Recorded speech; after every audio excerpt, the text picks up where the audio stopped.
عورت چاہتی ہے کہ اسے لفظوں کے بغیر سمجھا جائے، اس کی خاموشی کو محسوس کیا جائے۔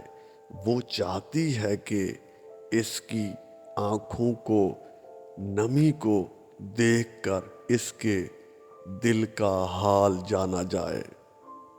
محبت اور دوستی، یہ دونوں چیزیں ہر طوفان کا سامنا کر سکتی ہیں، مگر ایک چیز ان دونوں کے بھی ٹکڑے ٹکڑے کر سکتی ہے، اور وہ ہے غلط فہمی۔ کبھی کبھی اتنی تکلیف ہوتی ہے کہ اللہ کے علاوہ کسی سے بات کرنے کا دل ہی نہیں کرتا۔ اگر کسی کا ایک آنسو تمہاری وجہ سے گر گیا تو آپ روز محشر تک اس کے قرض دار بن جاؤ گے۔ انسان کے آنسو اس وقت مقدس ہوتے ہیں جب وہ کسی اور کے دکھ اور تکلیف کو محسوس کر کے نکلتے ہیں۔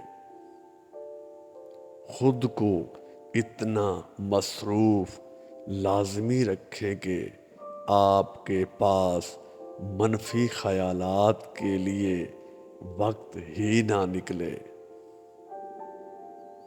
دنیا کا ہر رشتہ، چاہے وہ خونی ہو یا غیر، تب ہی زیادہ دیر تک چلتا ہے جب کوشش دو طرفہ ہو۔ عورت اس مرد کے سامنے رو پڑتی ہے جس سے وہ محبت کرتی ہے، ورنہ آنسو تو وہ اپنی ماں سے بھی چھپا لیتی ہے۔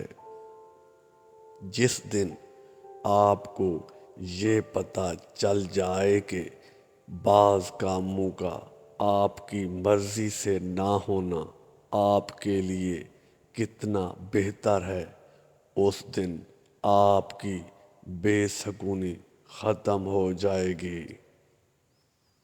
تم دوسروں کے راستے کی رکاوٹیں دور کرتے جاؤ، تمہاری اپنی منزل کا راستہ آسان ہوتا جائے گا۔ مرد کا غرور ہوتی ہے ایک پاکیزہ عورت، اور عورت کا مان ہوتا ہے ایک باکردار مرد۔